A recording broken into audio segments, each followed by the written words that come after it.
Bismillahirrahmanirrahim. Salam əziz izləyicilər. Hər birinizi Üçbucaq layihəsinin növbəti verilişində xoş gördük. Bildiyimiz kimi Fatimiyyə günləridir. Həzrət Fatimə Zəhra salamullah əleyhanın şəhadət günləridir. Və bugünkü verilişimiz Həzrət Fatimə Zəhra salamullah əleyhanın ictimai fəaliyyətləri ilə bağlıdır. Məxsusən də xanımın Həzrət Peyğəmbər sallallahu əleyhi və səlləmdən sonrakı addımları və göstərdiyi müqavimətlə bağlıdır. Bu günləri biz bunu verilişi əziz qonaqlarımızla bu verilişdə bu mövzular haqqında müzakirə edəcəyik. Verilişimizin bugünkü qonaqları hörmətli ustadlarımız Akşin Ağayev və Kazım Fətullayevdir. Hər birinizi xoş gördük, xoş gəlmisiniz. Təşəkkür edirəm. Allah razı olsun. Təsliyyət deyir Həzrət Zəhra salamullah əleyhanın şəhadəti ilə bağlı hər birinizə. Çox vaxt salmadan ilk sualımıza keçmək istəyirəm. Akşin müəllim, ilk sualım sizədir. Məxsusən bizim dediyimiz kimi bugünkü suallarımız Həzrət Fatimə Zəhra salamullah əleyhanın ictimai addımları ilə, fəaliyyətləri ilə bağlıdır. Biz bilirik ki, Peyğəmbər zamanında Həzrət Fatimə Zəhra salamullah əleyha adətən daha çox arxa planda görünürdü. Yəni demək istədiyimiz budur ki, niyə Peyğəmbərdən sonra xanım səhnəyə gəldi, ön plana keçdi? Bunun səbəbləri nə idi? Bəli. Bismillahirrahmanirrahim. Çox gözəl bir sualdır. Sualı belə qısa şəkildə bu cür cavablandırmaq olar ki, şəraiti nəzərə alaraq Həzrət Zəhra salamullah əleyha Peyğəmbərimizin zamanında Həzrət Zəhranın fəaliyyəti iki istiqamətdə idi. Bir ailə tərbiyəsi və övladların tərbiyəsi istiqamətində, bir də Peyğəmbərimizin dəstəkçisi sayılırdı. Yəni arxa planda da olsa Peyğəmbərin dəstəkçisi sayılırdı.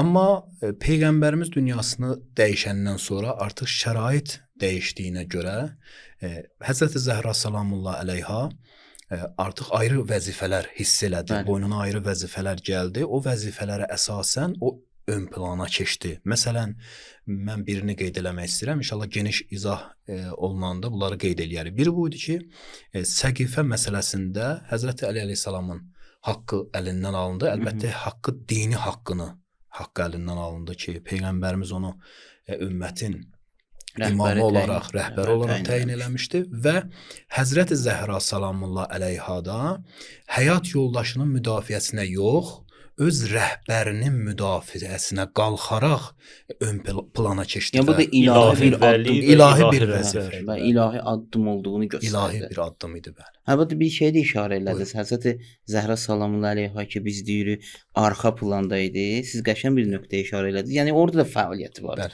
Arxa planda olmaq o deməkdir, xanım fəaliyyəti yoxdur. Fəaliyyəti vardı.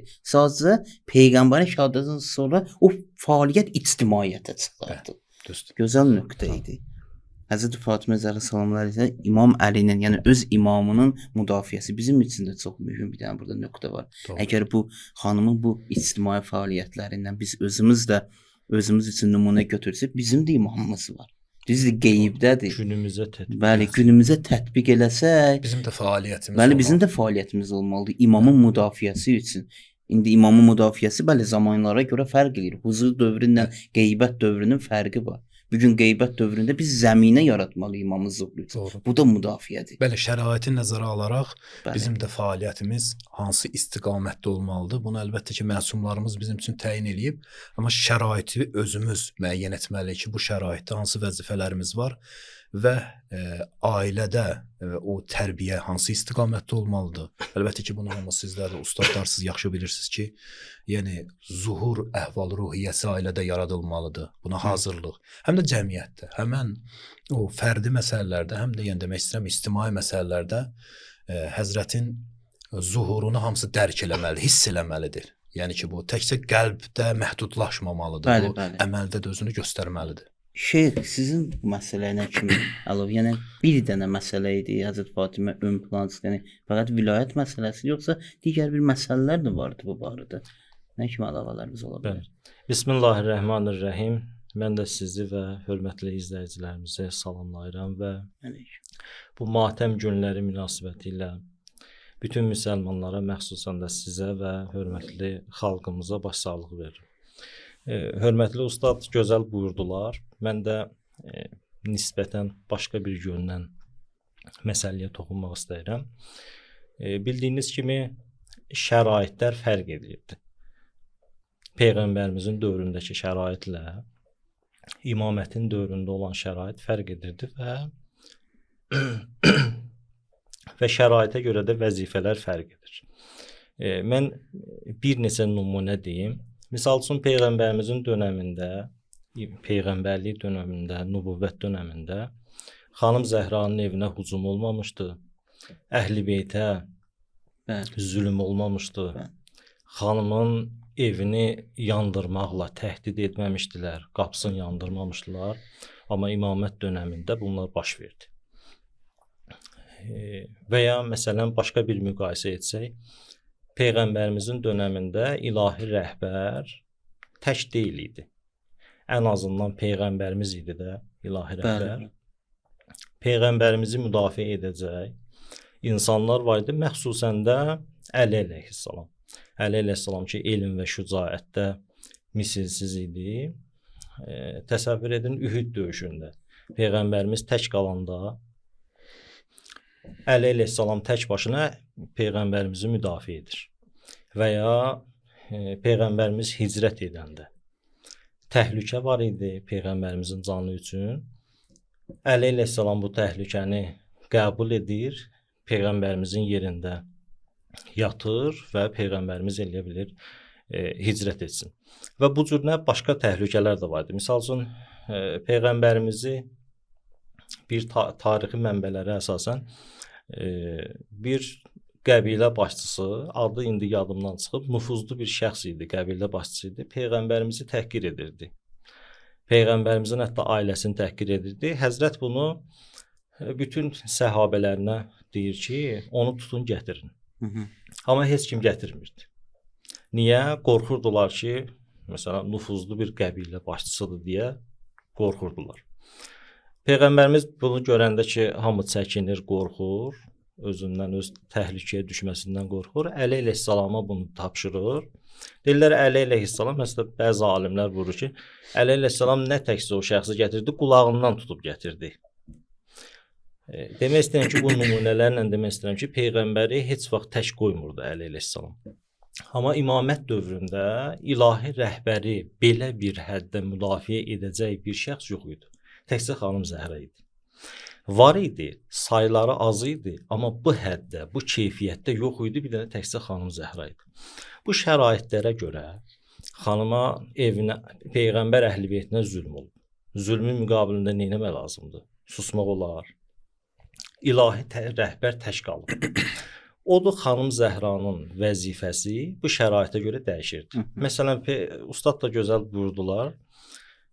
Peyğəmbər dönəmində xanım Zəhranın əsas işlərindən biri ailə daxili idi və məxsusən də ailə tərbiyəsi. Bu ailə tərbiyəsi bəzən bütün xanımların əsas vəzifəsidir. Ailə tərbiyəsi, uşaq tərbiyəsi. Bəzən bunu məsələn bir miqdar fərdiliyi görürlər bu məsələdə, amma fərdilik deyil. Ümumiyyətlə gələcəyin ictimaiyyətin yaratmaqdır. Yəni ictimai cəmiyyət ailədən formalaşır. Məsələn, İmam Hüseyn kimi şəxsiyyəti, İmam Həsən kimi şəxsiyyəti, xanım Zeynəb kimi şəxsiyyəti xanım Zəhra tərbiyələndirmişdi. Gələcək qəhrəmanları, gələcək ilahi rəhbərləri xanım Zəhra tərbiyələndirmişdi. O da ailə daxili idi vəzifəsi və bu cürünə mühüm bir işlə məşğul idi. İndi də biz içində örnək olmalıdıq. Xanımlarımızın əsas vəzifəsi ailə daxili və uşaq tərbiyəsi. Gələcək qəhrəmanları yetişdirmək və ustad da buyurdu, zuhur üçün kadr yetişdirmək lazımdır. İnsan yetişdirmək lazımdır. Zuhuru müdafiə edəcək. O da Peyğəmbərimizin dövründə bu idi xanımın vəzifəsi. Amma İmamət dövründə, dönəmində nəyə görə vəzifə dəyişdi? Bir məsələ bu idi ki, zülm oldu. Xanımın evin yandırmaqla təhdid etdilər. Fədəki qəsb etdilər, vilayəti qəsb etdilər.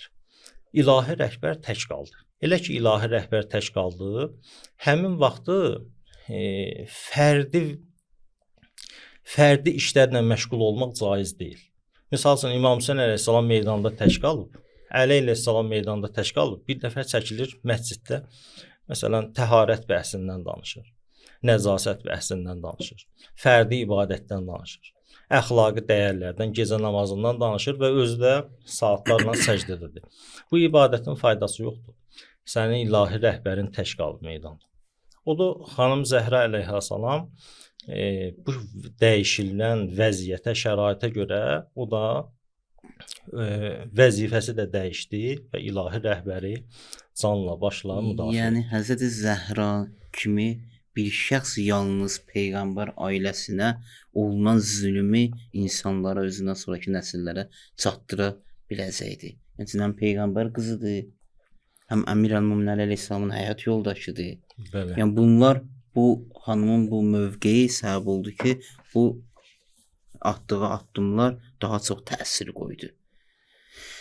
Və qarşı tərəfində bəli, nə qədər haqsız olduğunu göstərdi. Buyurun. Ustad çox gözəl vurğuladı. Siz ustadlarsınız, əlhəmdülillah. Mən də bəzi əlavələr istəyirəm eləyim. Baxın, həmən sual ki verilir ki, gözəl sual verdiniz ki, niyə peyğəmbərin zamanında arxa planda idi və peyğəmbərdən sonra ön plana keçdi? Baxın, bunu belə də cavablandırmaq olar. Əlbəttə ki, ustadın gözəl vurğuladı. Ustadın sözlərindən də bunu çıxartmaq olar. Mən də qüvvətləndirmək üçün bəzi sözləri işarə eləmək istəyirəm. Baxın, tarixi hadisələrə baxdıqda görürük ki, əziz peyğəmbərimizin zamanında əziz peyğəmbərimiz peyğəmbər olaraq öz vəzifələri vardı. Məsələn, ilahi vəhyi alıb insanlara çatdırmaq, onu təfsir etmək, məsələn, önəmli bir vəzifə idi. Və ona görə də elə biz danışırıq ki, deyirik ki, Həzrəti Zəhra salamullah əleyha öz həyat yoldaşını yox, ilahi rəhbəri müdafiə etmək üçün yəni qiyam elədi, qalxdı və ön plana keçdi. Bu da elə həmən işlərin, vəzifələrin davamı idi. Yəni peyğəmbərin vəzifəsi olaraq bir Quranı təfsir eləməkdir. Bunu məsum olmayan bir adam eləyə bilməz bu təfsiri. Baxın, peyğəmbərdən sonra o haqq tapdalandığına görə bu qədər məsələn ixtilaflar var. Firqələr və məzhəblər adı bizim öz ayrıca bir elmimiz var. Bu elmdə təhqiq olunur. Bu qədər işlər, bu qədər zəhmətlər çəkilir ki, məsələn, Əşərilərin nəzəri nədir, Mü'təzilərin nəzəri nədir və başqalarının. Əgər icazə verilsəydi, Həzrəti Əli əleyhissalam öz xəlifəliyini peyğəmbərdən sonra yerinə yetirsin, icra etsin, mən deyərdim ki, bu qədər parçalanmağa da səbəb olmazdı. Bu qədər parçalanmalara səbəb və biz bir çox zəhmətləri, öz gücümüzü bu işlərdə sərf eləməzdik, ayrı şeylərdə sərf edə bilərdik. Amma çox təəssüflü olsun belə yandı və peyğəmbərin öz bu vəzifəsi peyğəmbər olaraq və siyasi rəhbər olaraq da öz vəzifələri vardı. Məsələn, ordunun idarə edilməsi bu peyğəmbərin vəzifələrindən biri idi və yaxud siyasi rəhbər olaraq hüdudların icra olunması. Məsələn, bizim indi öz zamanımızda biz qazi hakim deyirik Azərbaycanın elində. Məsələn, hakimin o cinayətkarlara o verilən etdiyi cinayətlərə görə verilən cəzaları. Bunun tətbiqi peyğəmbərin peyğəmbər olaraq vəzifəsi deyildi. Siyasi rəhbər olaraq vəzifəsidir. Bunlar hamısı peyğəmbər yerinə yetirirdi. Amma o zamanda demək istəyirəm ki, niyə o vaxtı arxa planda idi Həzrəti Zəhra? Çünki o zamanda artıq peyğəmbər vəhy alırdı, vəhyi qəbul edirdi və rəhbərliyi altında bütün işlər yerinə yetirilirdi və Həzrəti Zəhrada ictimai işlərini peyğəmbərin təlimatları əsasında yerinə yetirirdi.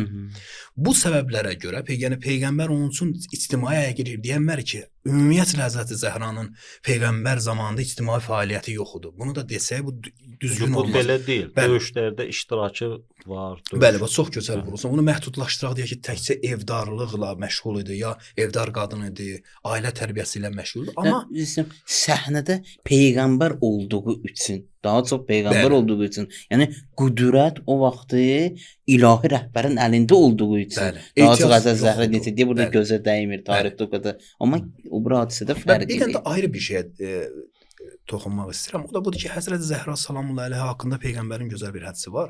O günlər ilə söhbətimdə mən bunu da vurğulamışdım. Bu hədis müxtəlif mətnləri var. Məzmunları eynidir, amma ərəb dilində müxtəlif şəkillərdə gəlib. Bir də mətni budur ki, həm Səhih Buxaridə gəlib və başqa Əhl-i-Sünnə mənbələrində gəlib, Şiələrin mənbələrində də bu gəlib. Bu da budur ki, onu hər nə incidərsə, məni incitmiş olar. Hər nə burada mə ədahə bu ümumiyyəti çatdırır. Yəni hər nə incidərsə. Bu hədisi niyə qeyd elədim? Bu hədisi ona görə qeyd elədim ki, burada Həzrət Peyğəmbər deyir ki, demir mənim cismimin bir parçasıdır. Məsələn demir ki, məsələn fa innəmə Fatimətu bəzətu cismi. Ya bəzətu bədəni mənim deyir, mənim bəzətun min cismi demir. Min bədəni demir. Bəli, min cismi demir. Ya min bədəni demir. Çox gözəl vurğuladınız. Deyir ki, minni, yəni mənim ruhumdan ibarətdir. Buradan nəyi çıxarmaq istəyirəm? Niyə ön plana keçdi? Baxın, o dövrdə Peyğəmbər onları o cəmiyyət elə yetişdirmişdi ki, yəni Həzrət Zəhra danışdı. Nə danışıram mən? Özü ki, onun nitqi də Həzrət Peyğəmbərin nitqi idi. Bu Fədək xutbəsində danışanda deyilər ki, o danışanda elə bilər ki, Həzrət Peyğəmbər danışır. Yəni bu Peyğəmbər deyir ki, mənim ruhumun bir parçasıdır. Əgər bunu deyirsən, mənim ruhumun bir parçasıdır, Quran-ı Kərimdə Peyğəmbərə şamil olan bütün ayələr ona şamil olur. Məsələn, deyir ki, innəkə ləalə xulqin əzim. Sən böyük əxlaq sahibisən. Bu Peyğəmbərin cisminə görə deyir ki, bu ayə. Bunun ruhuna əxlaqi görə dəyərlər barəsində olan ayələr ona şamil olur. Məsələn, risalətə aid olan ayələr ki, fərqli. Bəli. Bəli, məsələn, ilahi vəhyi alıb çatdırmaq istisna olmaqla. Bu heç imamlara da şamil deyil. Amma ondan bu istisna olmaqla başqa bütün o xüsusiyyətlər Peyğəmbərində olan xüsusiyyətlər. Çünki deyir axı, mənim ruhumun bir parçasıdır. Əgər ruhumun bir parçasıdırsa, ruhunda olan bütün keyfiyyətlər, əxlaqi dəyərlər ötürülür Həzrəti Zəhraya.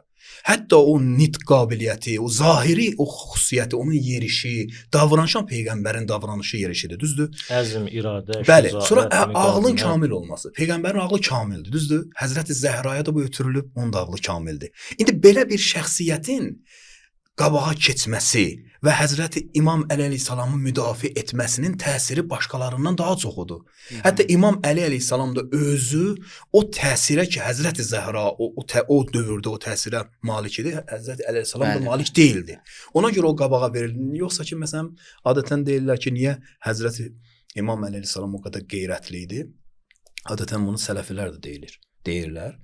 Deyirlər ki, bu qədər qeyrətlilikdə Həzrəti Zəhranı niyə qabağa verdi? Amma əslində bu demək əslində orada belə bir müqayisə etməliyik də.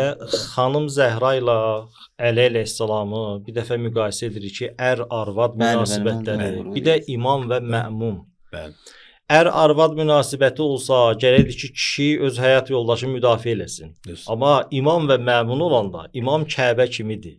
İnsanlar ona tərəf getməlidir. İnsanlar onu müdafiə eləməlidir. Çünki əsl və əsas odur deyə gərəkdir ki, onu məmunlar müdafiə etsin və qorusun. Allah razı olsun. Mən də bir məqama buyurun siz. Yox, mən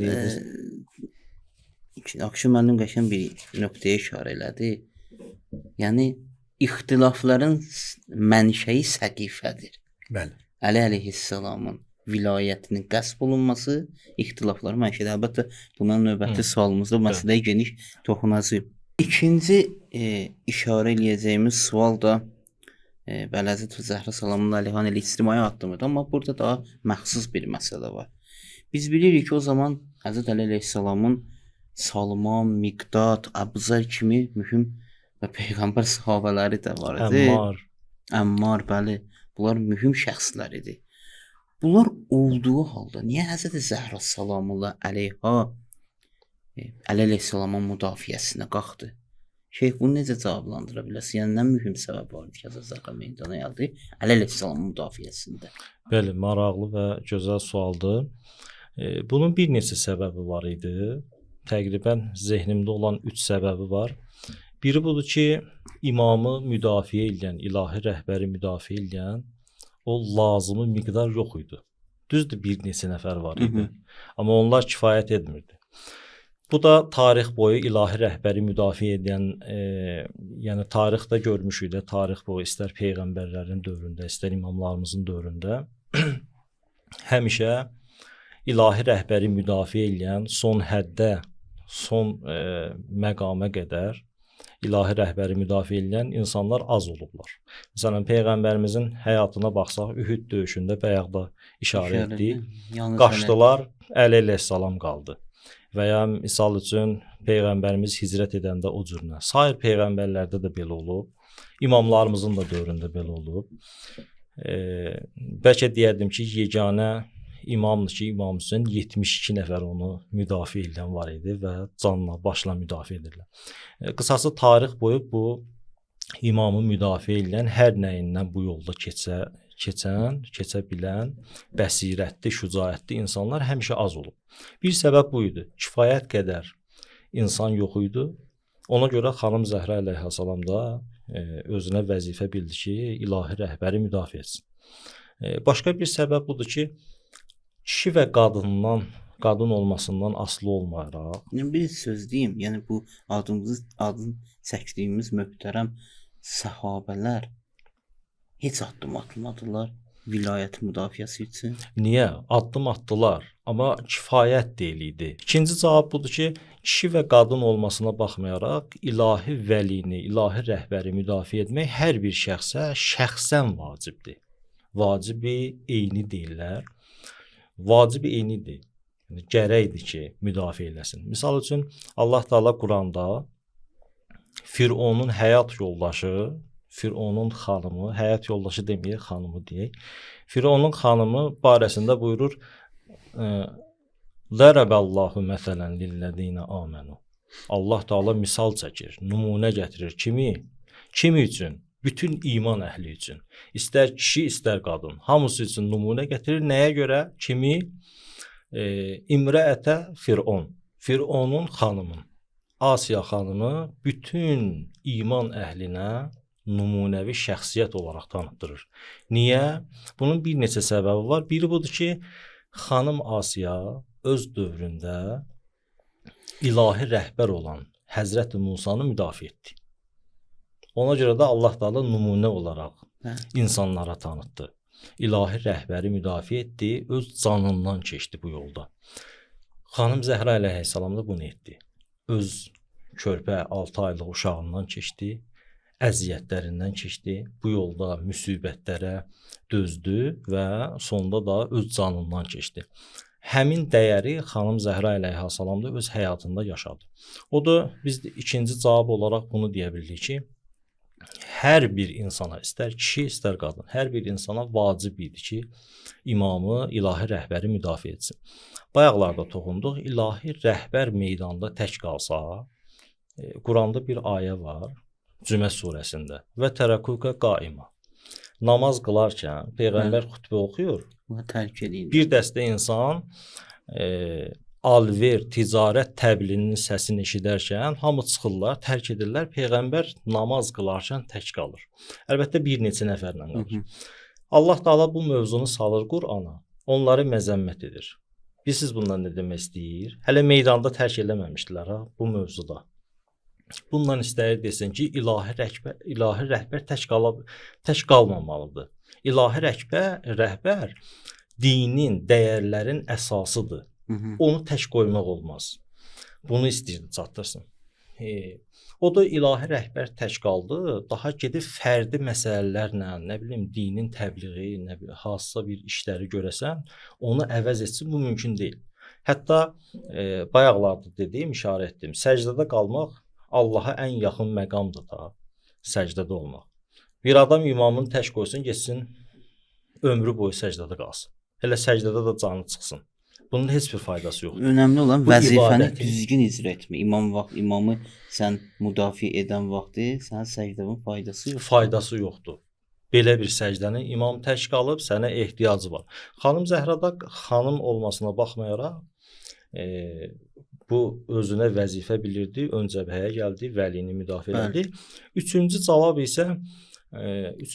budur ki, xanımın müdafiəsinin elə bir xüsusiyyəti var idi ki, sairlərində o təsir və o xüsusiyyət yox idi. Xanım Zəhra kim idi? Peyğəmbərin yeganə qızı, bütün müsəlmanların onun ilahi şəxsiyyət olmasının barəsində məlumatları var idi. Xanım Zəhra elə bir şəxsiyyət idi ki, barəsində Kövsər surəsi, İnsan surəsi nazil olmuşdu. Xanım Zəhra elə bir şəxsiyyətdir ki, Təthir ayəsi və Mübahilə ayəsi və sair ayələr barəsində nazil olmuşdur. Belə bir şəxsiyyətin müdafiəsi Həzrəti Əlbəttə, Əmmarın bəs. müdafiəsi ilə təbii ki, fərq edirdi. Yəni burada birbaşa imamın müdafiə eləməklə xanım çatdırdı ki, mən ki peyğəmbər qızıyam, mən ki barəmdə bu qədər ayə nazil olub, belə bir yəni sizin tanıdığınız, qəbul etdiyiniz bir şəxsiyyətəm.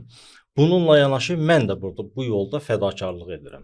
Və bununla xanım Zəhra bu gün üçün də bayaqlarda işarə etdiniz, bu gün üçün də mesajı var. İstəyir desin ki, hər dövrdə imamı müdafiə etmək lazımdır. Hər dövrdə. Əlbəttə şəraitlərə görə bəlkə işarə elədi, fərq eləyir də bu. Bir məqamda yadıma düşdü. Mübahilə ayəsinin izahında hədis var. İstər sünni mənbələrində, istər şiə mənbələrində gəlib ki, Mübahilə ayəsində nəsranilərlə peyğəmbərimizin mübahiləsi idi və vədələşmişdilər ki, filan günü filan yerdə mübahilə edəcək. Hədisdə gəlib ki, nəsrani alimi elə ki gördü peyğəmbər xanım Zəhra ilə, İmam Əli ilə, İmam Həsən və İmam Hüseyn ilə gəlir, tez hayküy hayharay etdi ki, gedin peyğəmbərə xəbər verin ki, mən bununla mübahilə etmirəm. Yəni tanıyırdı. Səbəbin sonra deyir. Deyir, bunlar elə bir şəxsiyyətdir, ilahi şəxsiyyətdir ki, əgər dua etsələr, Allah Taala bunlara görə dağı qaldırar, kökündən qaldırar.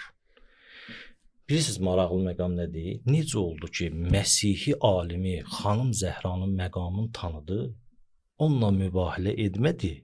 Amma bir sıra dırnaqarası müsəlmanlar xanım Zəhranın yaraladılar, evin yandırdılar, hörmətsizlik etdilər. Bu tənəzzül deməkdir. Bu tənəzzül deməkdir. Mən özüm də bir məsələ işarə edeyim. Əlbəttə iradınız olsa buyura bilərsiniz. Əlbəttə ki, səhabələrin belə deyək, Həzrət Zəhranı Əli əleyhissalamın müdafiə etməsindən səhabələrdən daha çox qabağa düşməyi, bəli dediyimiz amillər də var, bunlar qəbul olunandır.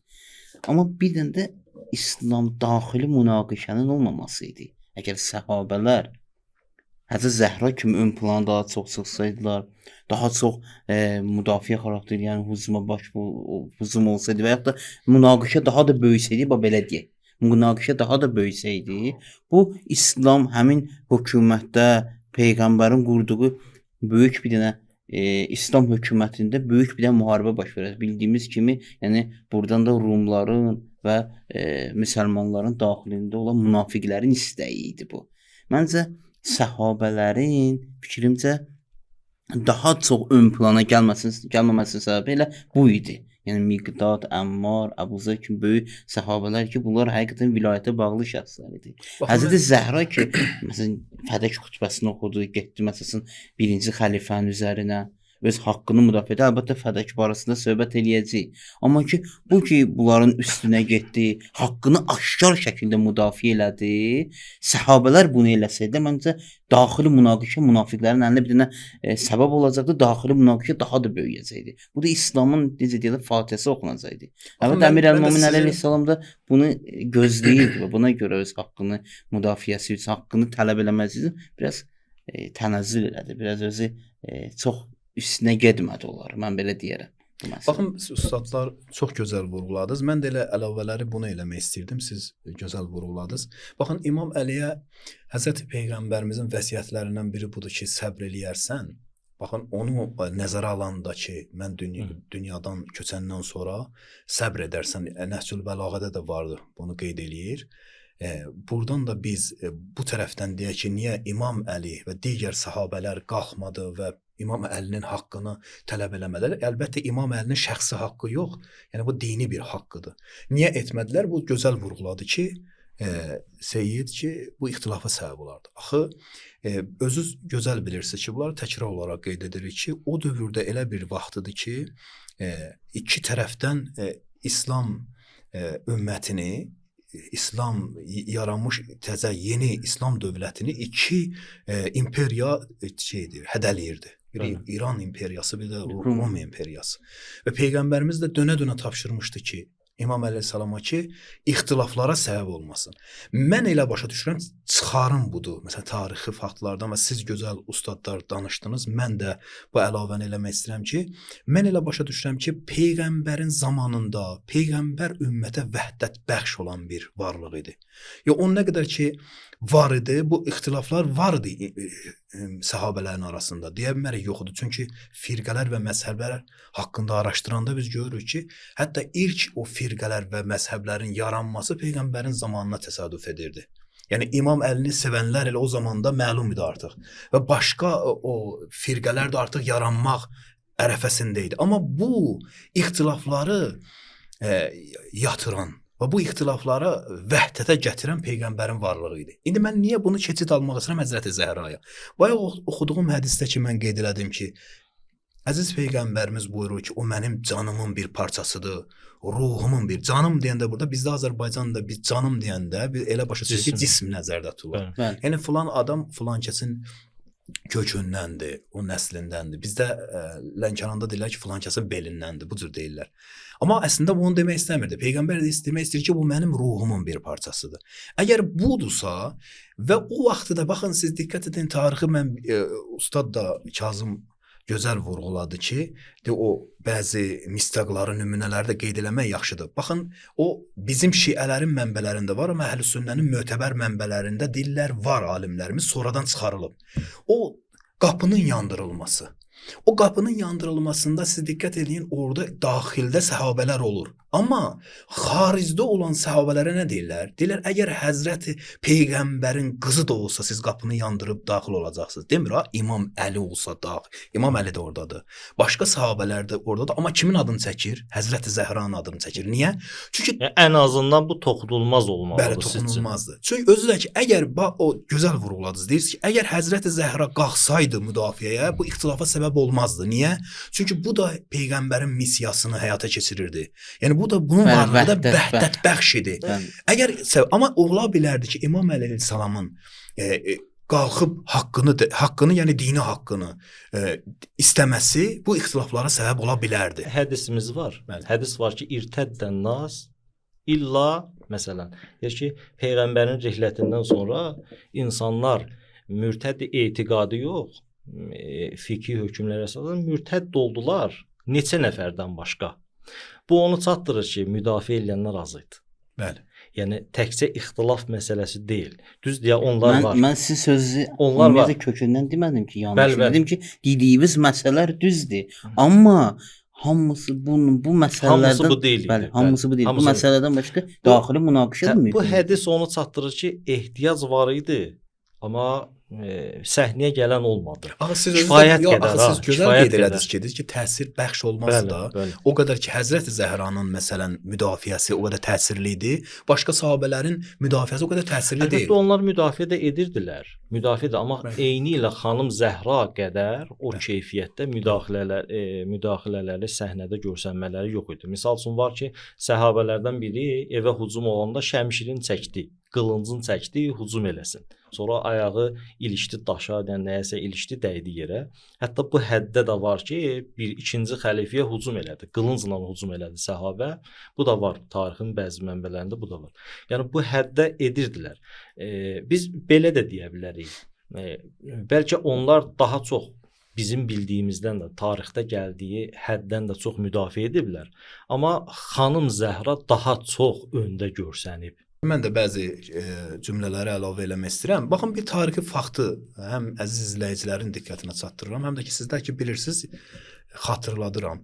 Bu da bundan ibarətdir ki, baxın, Həzrəti Peyğəmbərimiz dünyasını dəyişəndən sonra, vəfat edəndən sonra, indi bir nəzərə görə şəhid olub. Şəhid olandan sonra orada beyət məsələsinə diqqət eləyək. Bunu niyə çəkirəm beyət məsələsinə? O vaxtda olan bu Peyğəmbər dünyasını dəyişəndən sonra o hadisələr ki, yaranmışdı, onun, yəni o hadisələrin, ümumiyyətlə o dövrdə olan ictimai və siyasi təzyiqlər, səhabələrin özlərinə. Baxın, diqqət edin, Peyğəmbərimiz Qədirxum çölündə bir çox səhabələrin yanında İmam Əleyhissalama özündən sonra mövla təyin eləyib. Yəni imam olaraq təyin elədi. Amma gələndən sonra bu Səqifədə bunlar Əbubəkri təyin elədilər. O da ki, deyirlər ki, icma olub, amma icma da deyil. İcmada hamısı orada çox deyildi, yox idi. bəli. Əksər sahabələr orada yox idi. Ənsardan bir qrup və mühacirlərdən bir qrup gəldilər, Əbubəkri təyin elədilər. Sözüm siz hardadır? Sözüm ondadır ki, Mədinədə əksər sahabələr Əbubəkirdən, birinci xəlifədən beyət elədilər. Bunu niyə bu tarixi faktı demək istəyirəm? Demək istəyirəm ki, sahabələrə olan ictimai və siyasi təzyiq o həddə idi ki, bu boyda böyük bir haqqı ki, İmam Əli əleyhissalamı təyin eləmişdi peyğəmbər. Heç üstündən də çox zaman da keçməmişdi. Bunlar orada asanlıqla birinci xəlifədən sonradan beyət elədilər. Bir İmam Əlidən başqa. Yəni bir neçə nəfər çıxmaq şərti ilə, bir də İmam Əli əleyhissalam idi ki, beyət eləmədi. Bu beyət eləmələri nəyi çatdırır? Beyət eləmələri onu çatdırır ki, hətta səhabələr peyğəmbərlə razılaşmaz, Əbubəkirlə razılaşmasalar belə ki, o xəlifə olsun, təzyiqlərə görə bilirdilər ki, bunların etirazı heç bir fayda verməyəcək. Ona görə bunlar etiraz etməyərək nə etdilər? Beyət elədilər. Bunu da bu fakta da nəzərə alanda görürük ki, səhabələrin etirazının o qədər də təsiri yox idi. Mən elə başa Yəni düşürəm. nəticə etibarilə biz Ustad da bunları vurğuladı, amma yəni mən biraz əlavələr Yəni edirəm. söhbət bir neçə səhabənin etiraz etməsi, səhnəyə gəlməsi ixtilaf yaradırsa, bu qəbul olunandır. Amma ümumi götürəndə, məsəl üçün mən o hədisi buna görə dedim ki, ümumi səhabələr niyə etiraz etmədilər? Səhnədə yox idilər axı. Yox idi da. O qədər insan var idi, müsəlman var idi və bilirdilər haqq kimlədir. Etiraz etmədilər, səhnəyə gəlmədilər. Məsələn 4-5 nəfər səhabədən başqa və ya 6-7 nəfərdən başqa. İndi bəzi tarixdə biraz da sayların çox deyirlər. Bunları nəzərə alsaq, bunların sayı az idi, etiraz etsəydilər, ixtilaf yaranardı, başqa səbəblər olardı, bu qəbul. Amma ümumi səhabələr niyə gəlmədi? Məsələ budur ki, bunlar bəli ola bilər, bunların sayı az olsun. Bunların nüfuzlu şəxslərdir. Bu bir. İkinci, mən dediyim bayaq ki, demişdim müsəlmanların düşmənləri ki var idi. Rumlar, İranlardan əlavə müsəlmanların içində olan münafiqlər var idi. Münafiqlər bunlardan sui-istifadə edib daha da vəziyyəti böyəldə bilərdilər, münaqişə böyüyə bilərdi. Yəni demirəm, bu bəli qabaqdakı təsirlər çox böyükdür xanımın məsələn səhabədən daha çox ön plana keçməsi. Öz yerində, amma bunun da təsiri az deyildi. Məsələ budur. Bu onu aradan aparmır ki, bu daha da onu kamilləşdirir. Amma mən elə başa düşürəm ki, sözümün üzərində dururam. Təhlilim budur ki, bizə o dövrdə elə bir şəxsiyyət lazım idi ki, o şəxsiyyət etiraz eləsin və etirazı təsirli olsun və ixtilaf da yaratmasın. Çünki peyğəmbər dönə-dönə İmam Əliyə tapşırmışdı ki, iki imperiya bu İslam dövlətini, yəni yeni qurulmuş dövləti təhdid edir.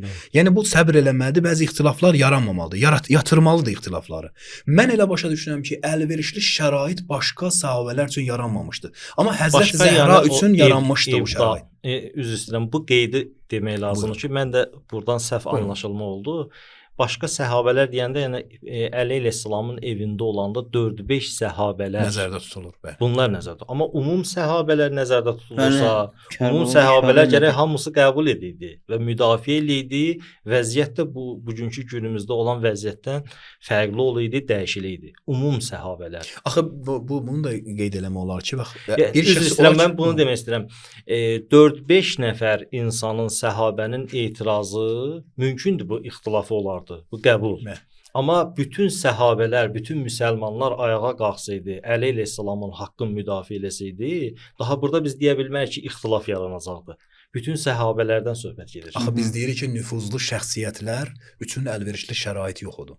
Əgər nüfuzlu o səhabələr üçün əlverişli şərait yox idisa, deməli onlar ki, yəni onlardan sonra o qədər də nüfuzu yoxdur. Onların da təsiri o qədər də olmazdı. Xanım Zəhra 40 gün Ənsar və mühacirin evinə gedir, qapılarını döyür, köməyə çağırır. Deməli, həqiqətən də köməyə çağırır, ləğv iş görmür ki, hədər iş, əbəs iş görmür.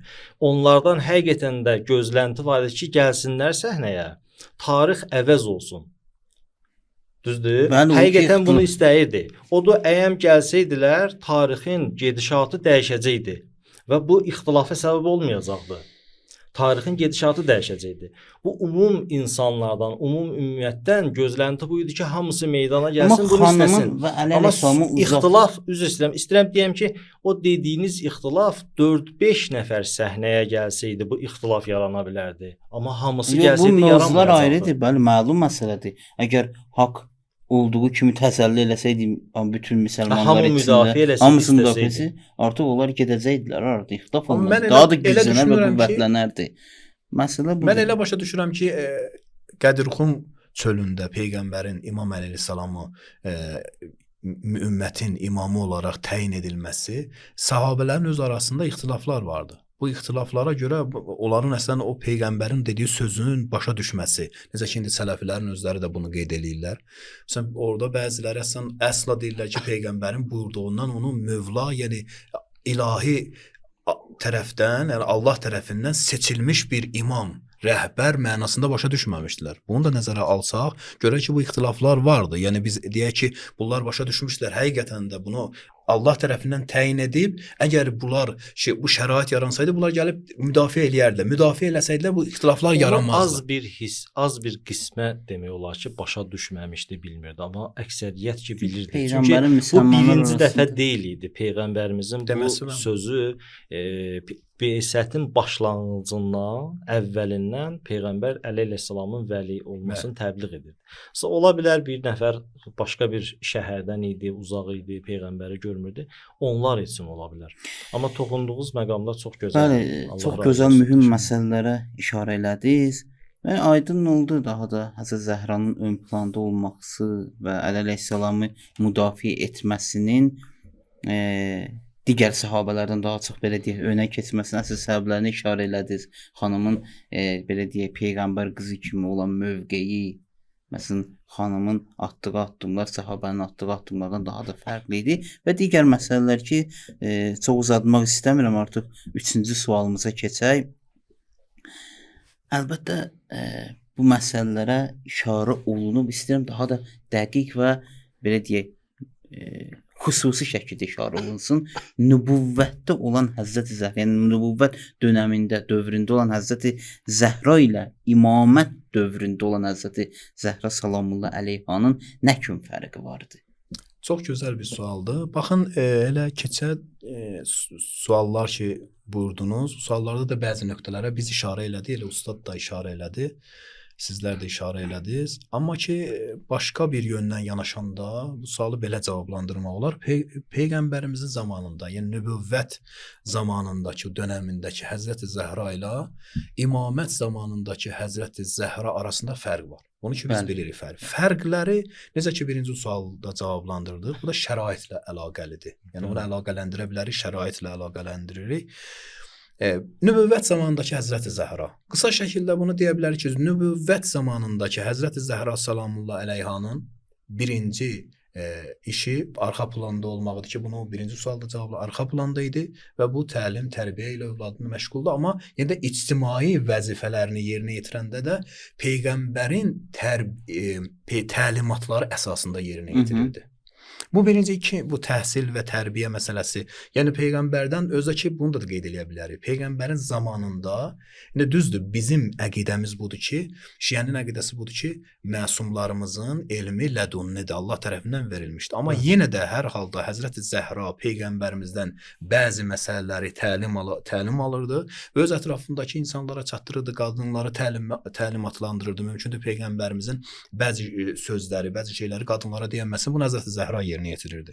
Və yaxud səbri və təmkini. O dövrdə Peyğəmbər çünki ön planda idi, ilahi Peyğəmbər idi və həmçinin bundan əlavə siyasi bir rəhbər idi. O öz vəzifələrini yerinə yetirdi və Peyğəmbərin arxasında dayaq olaraq onu, məsələn, ona yenə də əgər Peyğəmbər olsa da belə onun dayağa ehtiyacı vardı. Düzdür, Allah dayağı idi, amma Həzrət Zəhra kimi bir şəxs də onun arxasında durub dayağı kimi o fəaliyyətini göstərirdi. Amma imamət zamanında İmamət zamanında aktiv bir müdafiəçi idi. Yəni Peyğəmbərin zamanından keçəndən sonra artıq şərait dəyişdi. Şərait məsələn biz keçən dəfə elə biləm ona işarə eləmədik. Məsələn birinci şərait budur ki, Səqifə hadisəsi. İmamət dövründə Səqifə hadisəsi baş verdi. Bu bir. Yəni İmam əleyhissalamın dini haqqı əlindən alındı. İkinci Əhlibeyt təcrid olundu.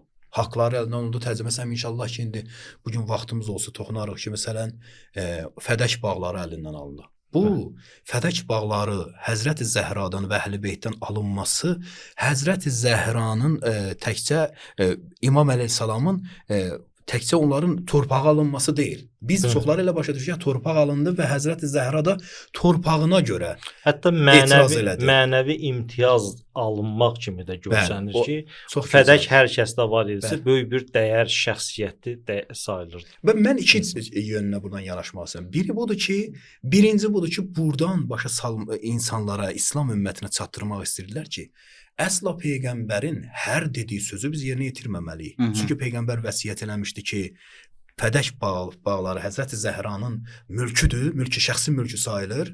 Buradan insanlara aşılayırdılar yavaş-yavaş ki, biz qərar deyil Həzrəti peyğəmbərin hər vəsiyyətini yerinə yetirək. Əmələn göstərir. Bunu əmələn göstərdi. O tərəfdən də hansı Həzrəti Zəhranın gözəl bir dənə Fədək xutbəsində var ki, ey cəmaət, ey insanlar ki, bu Fədək bağlarını mən özüm üçün istəmirəm, İslamın gələcəyi üçün istəyirəm. Bu özü nəyə işarədir? Demək, düşmən planlaşdırılmış şəkildə Həzrəti Zəhranı, İmam Əli əleyhissalamı, övladını, Əhl-i-Beyti siyasi blokadaya salırdı. Onu iqtisadi cəhətdən onlar sıxırdılar ki, çünki axı Fədək bağlarından gələn gəlirlərlə bu məsələn eləyə bilərdilər ki, bu ac, yoxsul insanları nə etsin, bu pullarla onları kömək etsin, necə ki İmam Əleyhissalam eləyirdi. Əlbəttə buna növbəti suallarımızda işarə edəcəyik. Çox mühüm nöqtələrdir Fədək barəsində məsələdə. Amma buyurduğunuz məsələdir ki, imamət dövründə onu buyurduğunuz ki, bir dənə də biraz cavab elə biləm, çox geniş Fədək məsələsinə toxunduq. Əhl-i-Beyt təcrid edildi. Bunu və cəmiyyətin istiqaməti də dəyişildi ayrı tərəfə. Məsələn, o vaxt biz çox bunu oxumuşuq da, dəfələrlə oxumuşuq ki, məsələn, cəmiyyət o dövrdə peyğəmbər müsəlmanları elə bir həddə yetişdirmişdi ki, bunlara aşılamışdı ki, bu ilahi bir vəzifədir. Allah tərəfindən seçilib və ondan sonra da bunun davamı da gərək Allah tərəfindən seçilə. Amma bu səqifədə İmam əleyhissalamın bu dini haqqı əlindən alınanda bir növ nə elədilər? Bunlar cəmiyyəti ilahi tərəfə o istiqamətləndirilən, o peyğəmbər istiqamətləndirmişdi, onu başqa tərəfə istiqamətləndirdilər. Hansı tərəfə istiqamətləndirdilər? Onlar istiqamətləndirdilər məsələn xəlifəli dünyəvi mənada da, yəni nə ilahi xəlifə. Bu tərəfə yönəltdilər. Və Həzrəti Zəhra da burada vəzifə bildi ki, nə etsin ön plana keçsin və ön plana keçməyini artıq nübüvvət zamanındakı Həzrəti Zəhra ilə imamət zamanındakı Həzrəti Zəhra fərq edir. Yəni, bu da artıq sükut eləmədi. İmamət zamanı deyəndə təhrifin qarşısını alır. Təhrifin qarşısını, dini təhrifin qarşısını alsınlar, hamısını qarşısını alsın deyə qiyam elədi və bu dini bir vəzifə idi. Və gələcəkdə də insanlara çatdırmaq istədi ki, yəni yolu göstərdi də, yol nədir? Bunu çatdırmaq istədi. Allah razı olsun, ustad çox gözəl məqamlara toxundu. Allah hər birinizdən razı olsun. Mən də başqa bir yöndən məsələyə, suala cavab vermək istəyirəm. Peyğəmbərimizin dönəmindəki xanım Zəhra ilə imamət dönəmində xanım Zəhra fərqlənirdi yoxsa yox? Mən məsələyə bu yöndən yanaşmaq istəyirəm ki, həm fərqlənirdi, bəzi cəhətlərdən fərqlənirdi, bəzi cəhətlərdən isə fərqlənmirdi. Xanım Zəhra ibadət baxımından, Allaha bəndəçilik baxımından fərqlənmirdi. Hədisdə var ki, təvərrəmət qədəmaha. Xanım Zəhra o qədər ibadət edirdi, ayaqları şişirdi. İnsan 2 rəkət namaz qılmaq üçün çətinlik çəkir. Gecə durub 2 rəkət namaz qılsın, amma Həzrət Zəhranın ibadəti bir həddə idi ki, təvərrəmət qədəmaha, ayaqları şişirdi. Xanım Zəhra iffət və ismət baxımından fərqlənmirdi. O cür ki, hədisdə gəlib bir kör kişinin yanında xanım çadrasını götürmədi. Çadıra üst örtü idi. Nəinki o saçının görsənməsi məsələsi deyil. Çadıra üst örtü idi. Üst örtüyünü götürmədi. Soruşanda ki, xanım, nəyə görə götürmədin? O ki, görmür, səni görmür. Xanım buyurur ki, o məni görməsə də mən onu görürəm, həya edirəm. Həya bu həddə idi. Bu cəhətdən həm bizə, həm xanımlara xanım Zəhra örnəkdir. Hər bir cəhətdən nümunədir. Xanım Zəhra əleyhissalam amma bəzi cəhətlərdən fərqlənirdi. Əlbəttə əzm, iradə, sair dəyərlər baxımından xanım Zəhra fərqlənmirdi. O iradə, istiqamət və əzmi, bəsirəti, elmi həmin xanım Zəhra idi. O cəhətlərdən ki fərqlənirdi, onlardan biri müsibət baxımından. Xanım Zəhra peyğəmbərin dövründə qapısı yandırılmamışdı. Amma imamət dövründə qapısını yandırdılar. Xanım Zəhranın qabırğalarını yaralanmamışdılar. Qabırğalarını sındırmamışdılar. Amma imamət dövründə xanımın qabırğalarını sındırdılar. Xanım Zəhranın qolu sınmamışdı peyğəmbər dövründə. Amma imamət dövründə bu zülmü, bu cəfanı xanıma etdilər. Xanım Zəhra vəzifə baxımından da öz fərdi və ictimai vəzifəsinə əməl etmək baxımından da şəraitə görə yenə də fərqlənirdi. Bayaqki məsələni dedik, mən azacıq işarə edim.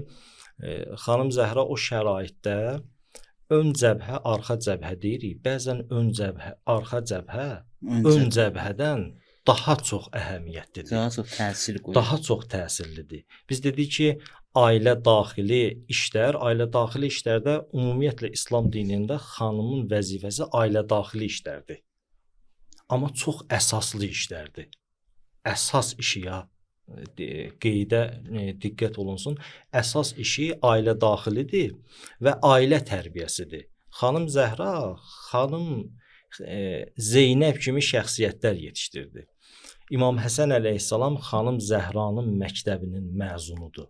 İmam Hüseyn xanım Zəhranın məktəbinin məzunudur və həmçinin xanım Zeynəb əleyhissalam. Bu onu göstərir ki, xanım Zəhra əleyhissalam arxa cəbhədə, peyğəmbər dövründə arxa cəbhədə olmağına baxmayaraq, amma həddən artıq mühüm bir iş görürdü. Ön cəbhənin rəhbərlərini yetişdirirdi. Bu kiçik bir iş deyil. O ki deyilir ailə daxili, bunu fərdi məsələyə yozulmasın bu. Fərdi məsələyə yozulur bəzən ki, ailə daxili, yəni ancaq yemək bişirir, ancaq köklü məsələlər falan. Xeyr, təkcə bunlar deyildi. Bunlar deyildi. Ailə daxili məsələlərin ən mühüm ailə tərbiyəsidir. Ailə tərbiyəsi də ön cəbhənin şəxsiyyətlərini yetişdirir. Bu günləri bizim əgər xanımlarımız bu vəzifəsinə əməl etsələr, gələcək zuhur dövrü üçün ilahi şəxsiyyətlər yetişdirəcəklər, kadr yetişdirəcək və bu çox mühümdür. Xanım Zəhra peyğəmbər dönəmində vəzifəsi bu idi, əsas işi bu idi, amma şərait dəyişdiyinə görə bayaqlarda işarə elədiniz, ön cəbhəyə keçir. Ön cəbhəyə keçir, etdikləri çox mühüm işlər var. Məsəl üçün birinci xanım Zəhra ki evinə hücum olur, görür, evinə hücum olub və hədislərə əsasən, tarixi mənbələrə əsasən özündən gedir, huşunu itirir. Huşuna özünə gələn kimi görür Əli əleyhissalamı aparıblar. Aparıblar zorla beyyət etməyə. Xanım sakit qalmır. Atdığı addımlardan biri bu olur ki, birinci gedir məscidə, təhdid edir. Xəlifələri təhdid edir. Və onlar da nisbətən bu mövzuda xanımın təhdidindən qorxurlar, geri çəkirlər. Əli əleyhissalamdan nə qədər ki xanım Zəhra var idi, Əli əleyhissalamdan zorla beyyət ala bilmədilər. Bunu edə bilmədilər. Xanım Zəhra hər gün peyğəmbərin qəbri üstə gedib və Ühud şəhidlərinin qəbri üstünə gedib etiraz, siyasi və etiqadi etiraz əlaməti olaraq ağlayırdı. Və bəziləri də bunu gəlib şikayət edirdilər. Mühüm bir məsələdir. Çün bəzi yerlərdə Həzrət Zəhra salamullah əleyhanın şəxsiyyəti təhrif olub.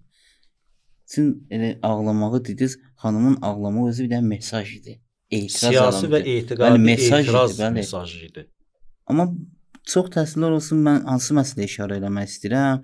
Xanımı zəif ağlamağın gətiriblər zəif məqamına bağlı. Dedilər ki, yəni zəiflikdən ağlayırdı, acizlikdən, çarəsizlikdən ağlayırdı. Amma buyurduqlarınızdan belə aydın olur ki, xanım bir növ mesaj götürür, bir növ etiraz əlaməti olaraq ağlayır. Bəli. Həm də Bunlar- ilahi baxışlara əsasən, əgər bir şəxsin dünya görüşü ilahi baxışlara əsasən olarsa, ilahi baxışlara əsasən ümumiyyətlə ağlamaq insana güc verir, Bəli, qüvvə bəli, verir, nəinki insanı zəiflətsin. Bəli. Bizim öz yəni dünya görüşümüz, yəni dindarların, möminlərin dünya görüşü budur. Möminin dünya görüşü odur ki, insan namaz qılmaqla və istəinu bis-səbr və-sələ. Allah Quranda buyurur ki, namazdan güc al. Orucdan güc al. Yəni burada səbr oruc mənasında təfsir müfəssirlər qeyd ediblər. Yəni burada ağlamaq burada insanın zəifləməsinə düzdür.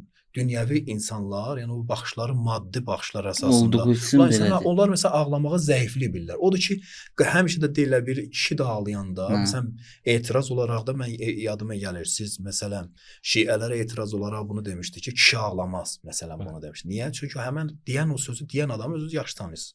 Deyən adamın özü baxışları dünya baxışları, dünyəvi baxışlara əsasən qurulub. O elə başa düşür ki, ağlamaq insanın zəiflik əlamətidir. Amma əslində qanda elə deyil. Yəni biz də onu demək Böyüklərimiz istəyirik. ağlama, hə bəli, mən də sizə sözünüzü qüvvətləndirmək üçün Yəni bunu Şiə qeyd edirəm. cəmiyyətində Ağlamaq ölkəsinin güc verir əksəriyyəti insana, Şiə olan cəmiyyətdə bu cür təbliğ olunmamalıdır.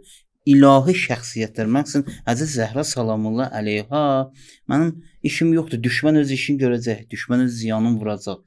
Böyük şəxsiyyətlərimizi təhrif eləyəcək. Mənim dediyim budur ki, o minbərdə ki söhbət eləyirlər.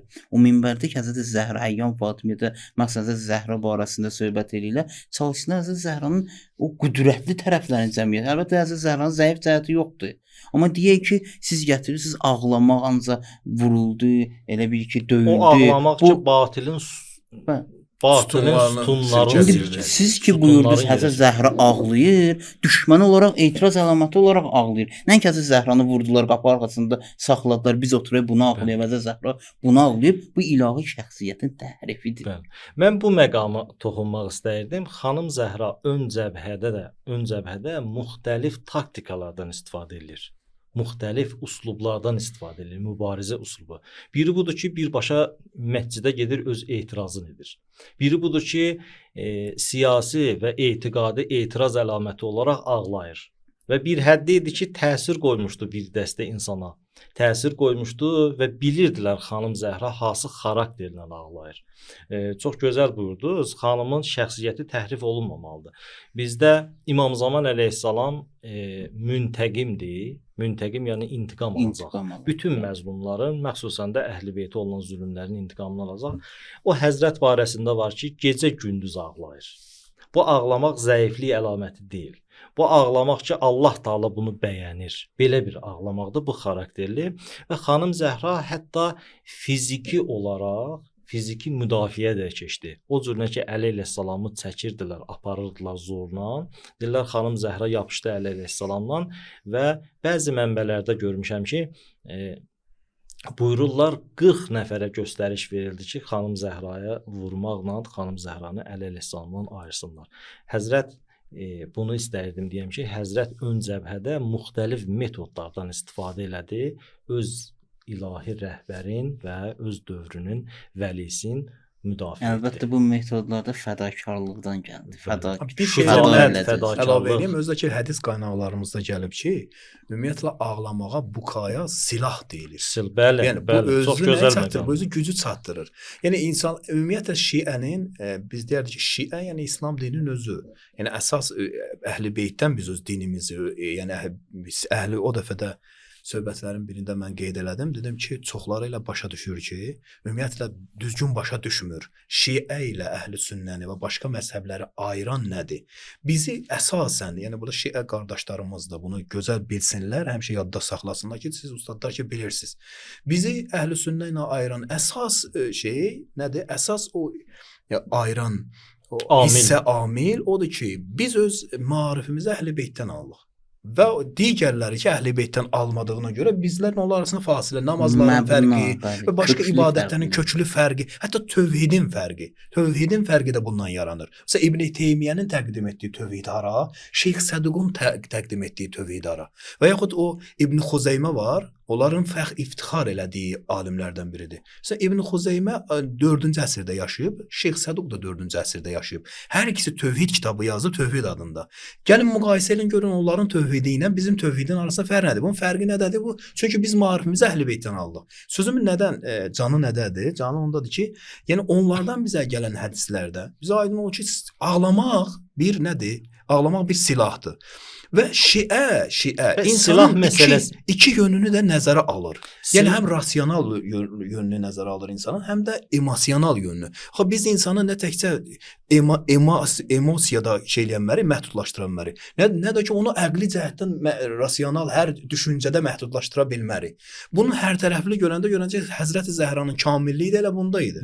Yəni həm o rasional tərəfini təmin edirdi, həm emosional tərəfini təqdim edirdi. Bu özü böyük bir dəyər idi Həzrəti Zəhra üçün. Nə ki bunun zəifliyini çatdırsın, yox. Çox gözəl. Məndə kömək olar, elə bilirəm ki, Əlbəttə əlavələr ki, oldu. Əlbəttə ustad qeyd elədi. Bizimki ağlama barəsində bizə çox irəlidir. Çünki bizim Aşuramız var. Aşura nə qədər İslam'a, nə qədər Bu özü silahdır. düşmən ilə Aşuradan qorxmağı, ağlamaqdan, o Aşuraya ağlayanlardan qorxmağın səbəbi göstərir ki, ağlamaq acizlik deyil. Bu bizim təcrübələrimiz bizə göstərir ki, artıq bu ağlamaq məsələsi həll olub bir növ. Ustad çox gözəl məqama işarə elədi. Bəlkə də faydalı olar.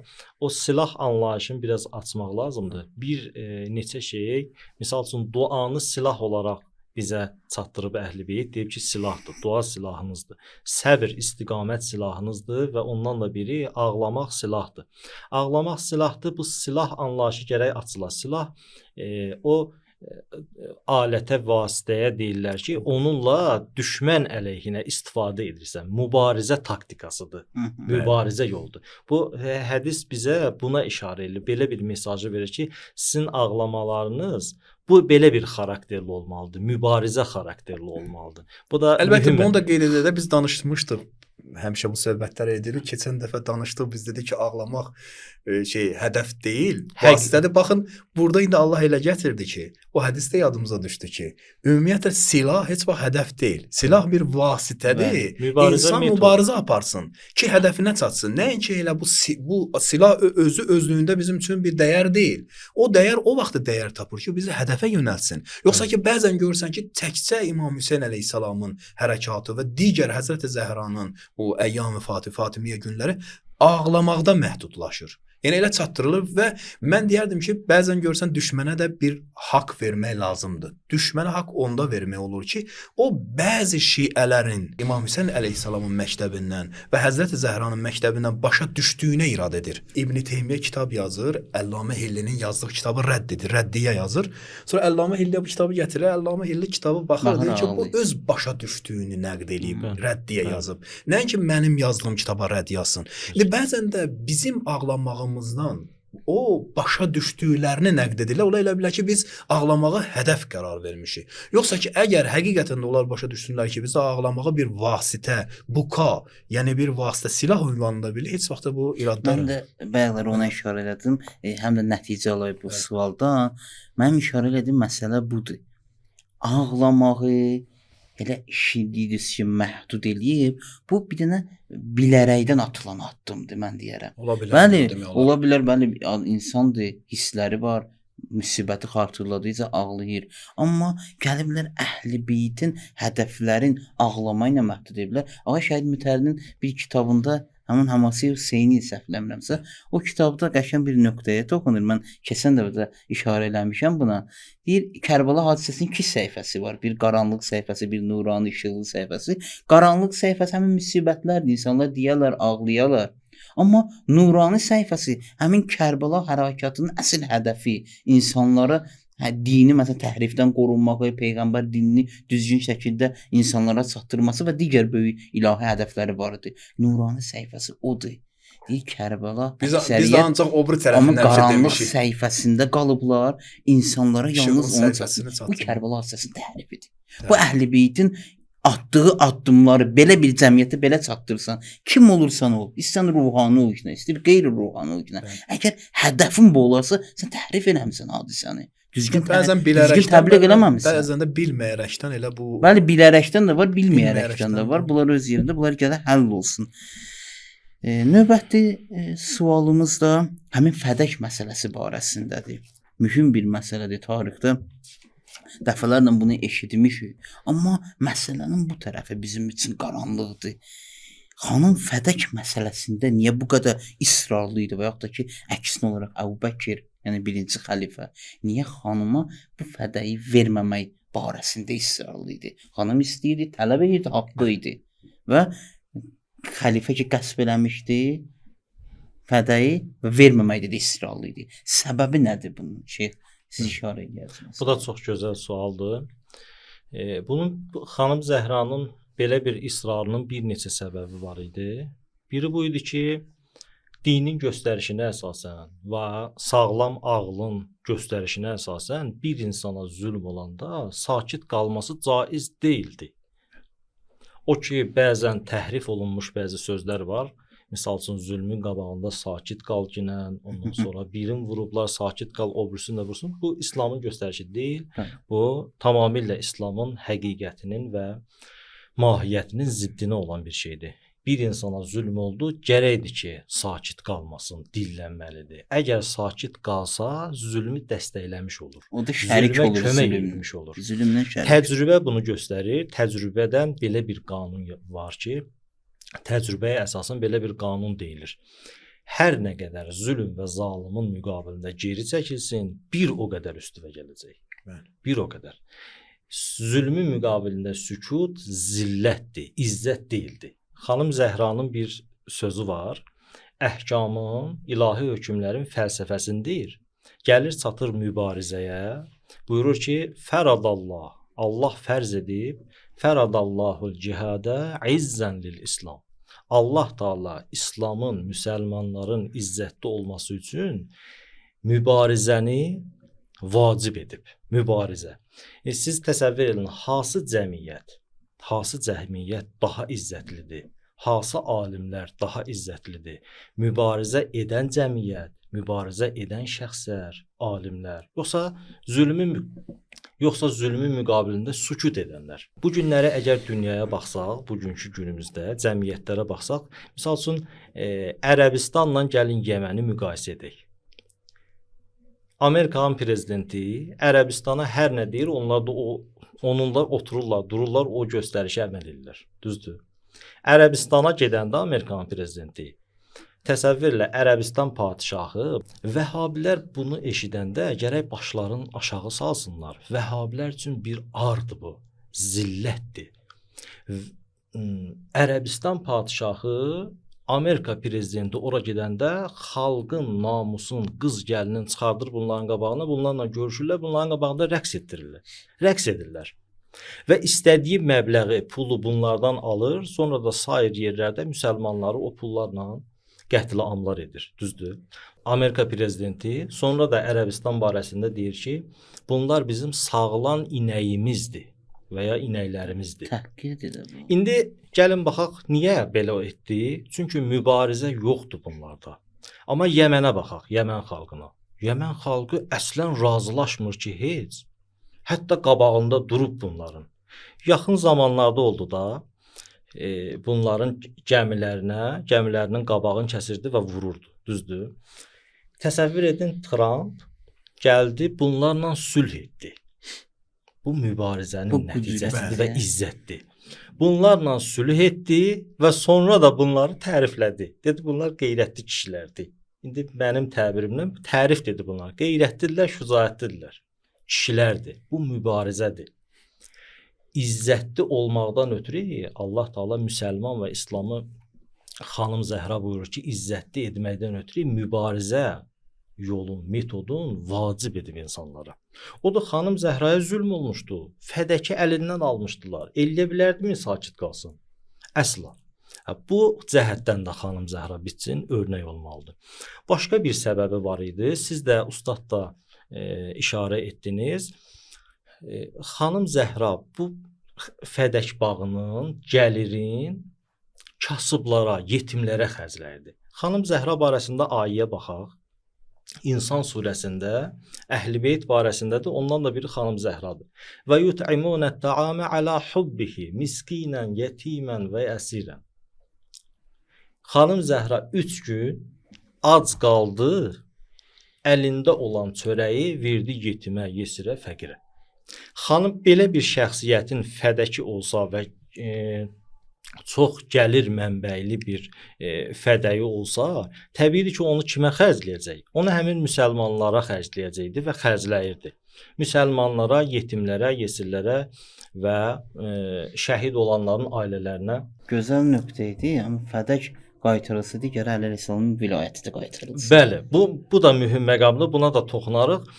Mən istəyirəm bir misalla izah edeyim, təsəvvür edin. Elə başa düşürəm ki, fədəyin özü bir simvol idi. Ümumiyyətlə bir bu siyasi xarakter daşıyır. Hətta bizim məsumlarımızdan var ki, məsum imamlarımızdan dəqiq yadımda xatırlamıram hansı imamın dövründədir. Elə başa düşürəm ki, İmam Kazım əleyhissalamın dövründədir.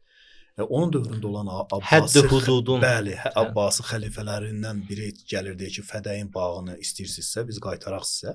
Sonra İmam orada gözəl sözü var. İmam orada əslində qalanda bu fədəy bağları özü vilayəti də çatdırır. Yəni o həddi hüdudun deyir, təyin elə, mən onu qaytarım. Deyir elə başa o barədə hədis var bəli, inşallah. Buyurun. Məhdudlaşdırmayın təkcə bizə deyəndə ki, fədəy bağları o məhdudlaşmır orada. Ümumiyyətlə o imam başlayır saymağa, o da deyir ki, onda sən bununla demək istəyirsən ki, ümumiyyətlə xəlifəliyi mən qaytarım sizə.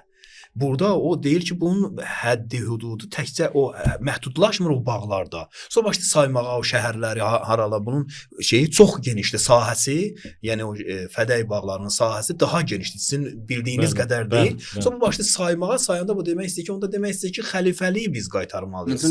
Necə ki, siz özünüz də buna istəyirəm. Fədəy xutbəsini bir dəyişirəm. Mən bəzi fədəy xutbəsindən qeyd eləmişəm. Fədəy xutbəsinin bir mündəzatına baxaq. Bəli. Görək ki, fədəy xutbəsi ümumiyyətlə fədəy xutbəsi niyə adlandırılır? Xanım öz haqqının müdafiəsi üçün getmişdi ora. Bəli. Öz haqqını tələb edirdi. Amma baxın, fədəy xutbəsi birinci başlayır həmd və səna ilahi. Allahın həmd eləməklə. İkinci başlayır peyğəmbərin risaləti ilə. Sonra fədəyin qəsbinə işarə edir xanım orada. Orada əvvəlcədən bir münazirəsi də olur. Sonra cəmiyyətin yolunun azması.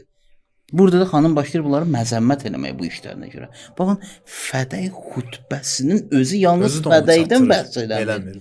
Görürsən, bir ilahi maarifdən bəhs edir. Axı bunu da deyə bilərik ki, ümumiyyətlə fədəy bağının alınması bu təkcə o torpağın alınması deyil. Hətta peyğəmbərliyin o vəzifə, peyğəmbərlik o məqamını da sual altına aparmaqdır. Necə ki, mən qeyd elədim söhbətimin o əvvəlində də siz danışdınız, dedi ki, bunu ayrı suallarda cavablandırarıq. Bəli. Çünki axı peyğəmbər hər hansı bir vəsiyyət edirsə, deyirsə ki, bu torpaqlar Həzrəti Zəhranın şəxsi mülküdür.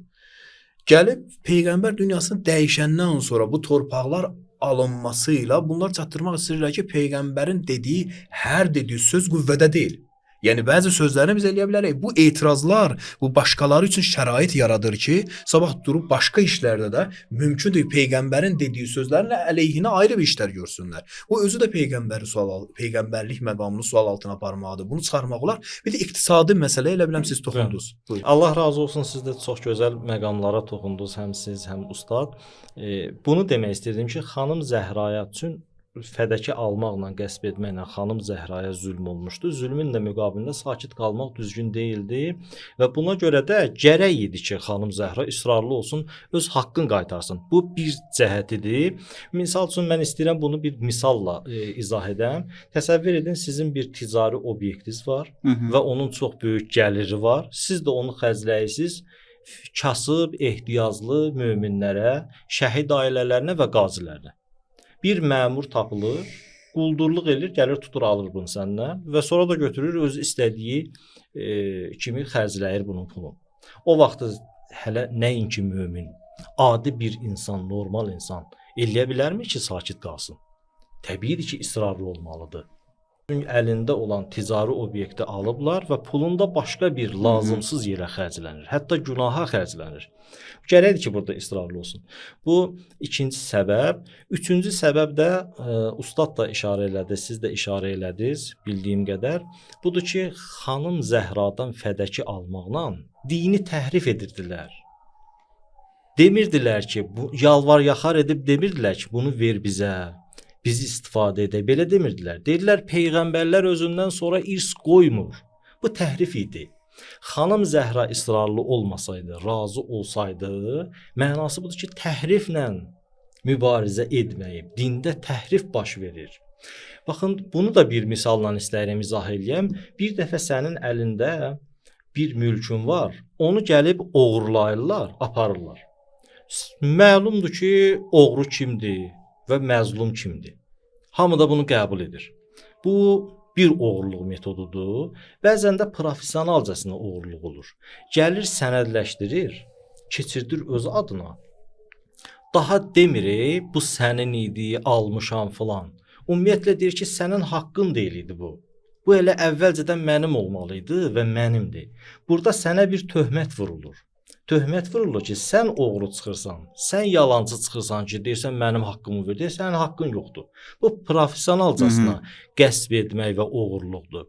Fədəkdə bu cür, bu var idi. Özdə ki, fədəkdə mən bunu da əlavə edeyim. Hətta fədəkdə biraz geniş danışılsa bu barədə, ümumiyyətlə fədək bağlarının tələbi, Həzrəti Zəhradan bəyyinə tələb olunması, şahid gətirilməsi, bu özü Həzrəti Zəhranın və Peyğəmbərin ismətini də sual altına aparır. Bu barədə geniş danışsaq, ümumiyyətlə Həzrəti Zəhradan ümumiyyətlə tələb eləyənməz bəyyinə. Birinci, niyə tələbməz? Fiqh qaydalarına görə bağ bunun əlindədir. Bəli.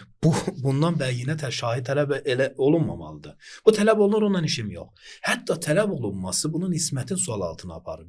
Halbuki bunlar özləri, siz özünüz də gözəl vurğuladınız ki, Əhzab surəsinin ayəsi bunlara şamildir. Bunlar bütün günahlardan pakizədir. Əgər bu iddia edirsə, bu bağ mənə verilib və bu mənim bunun əlindədir də, yəd var, qanundur, qaydadır fiqhdə. Bunun əlindədirsə, sən bundan tələb edirsənsə, deməli bunun ismətini qəbul eləmirsən, bunun dediyi bu iddianı qəbul eləmirsən. Bu peyğəmbər yenə də qeyd edirəm, qaytarmaq istəyirəm yenə ki, Seyid özü də gözəl vurğuladı ki, söhbətini Fədək bağının o xutbəsi haqqında baxanda, gör ki, bu təkcə torpaq haqqında danışılmır.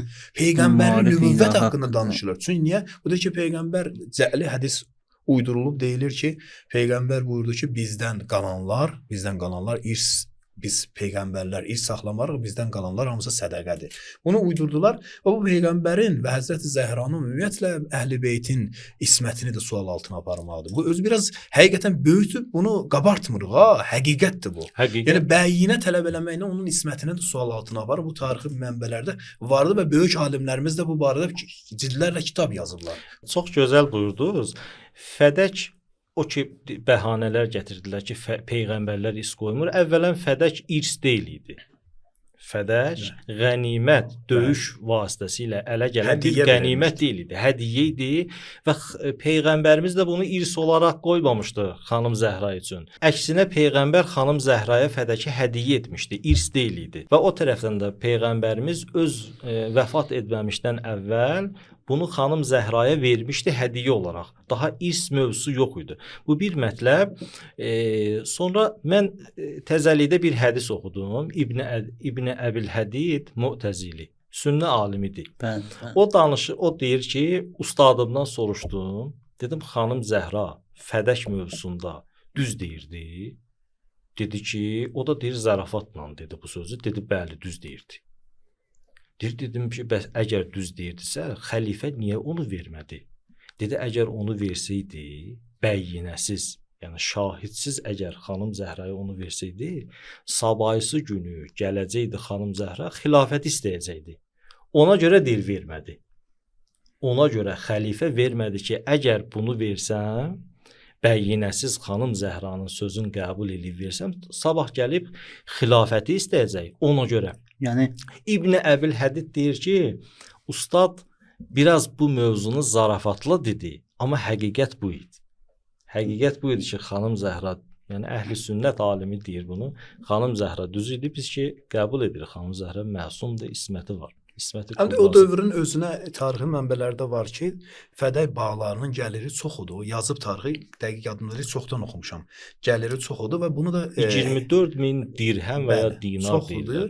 Və bunu da bir dənə qeyd edin. Baxın, İslam dininin özü iqtisadi öz proqramları var. Məsələn, xums, zəkat, dövlətin idarəsi üçün çox önəmlidir. O dövrdə də bu fədəyin özü alınması ümumiyyətlə Əhl-i Beyt evinə, vəhy evinə təzyiq idi. Ki, iqtisadi cəhətdən onları əli boş etsinlər və onlar eləyənməsinlər. Çünki baxın, bunu hamı qəbul edir. Hansısa bir dövləti də çökürmək üçün bir çox yollar var, iqtisadi cəhətdən yollardır. Sən Muxtarın filminə diqqət eləsəz, bütün cəhətlərdən bağlayırlar ki, heç nə çatmasın. Bunlar müqavimət göstərməsin. Baxmayaraq ki, Muxtar özü də filmdə damı görüb, tarixi mənbələrdə də bu qeyd olunur. Ümumiyyətlə film tarixi mənbələrə əsasən çəkilib. Bəzi yerlərində filmi nəzərə alaraq bəzi əlavələr olunub, amma əsasən tarixi mənbələrə əsasən çəkilib. Baxmayaraq ki, Muxtar Səqəfi deyir ki, siz mübarizə aparsaz, qalib sizsiz. Elə onun dediyi kimi də olur. Bunlar mübarizə aparmırlar, sonradan da başlarına nə gəlir, nə qədər insan qətlə yetiriləcək, bu da olur. Sözüm ondadır ki, əsas mən elə düşünürəm ki, biraz dərindən yanaşanda onlar yaxşı bilirdilər ki, Həzrəti Zəhra, İmam Əli əleyhissalam, əgər Həzrəti Zəhra və İmam əleyhissalam əgər xəlifəlikdən, İmam əleyhissalam xəlifəlikdən kənarlaşdırılırsa, bu təkcə bununla kifayətlənmək istəmirlər. Niyə kifayətlənmək istəmirlər? Çünki mümkündür ki, fədəi bağları vasitəsilə əhl-i beytə uyğun, onların maarifinə uyğun o maddi cəhətdən dəstək də lazımdır da ki, sən öz ardıcıllarını maddi dəstək verməlisən və maarifi də. Çünki kasıbları yığırdılar və onları tərbiyələndirirlər əhl-i beyt maarifinə əsasən. Əl-insanı əbidül ihsan.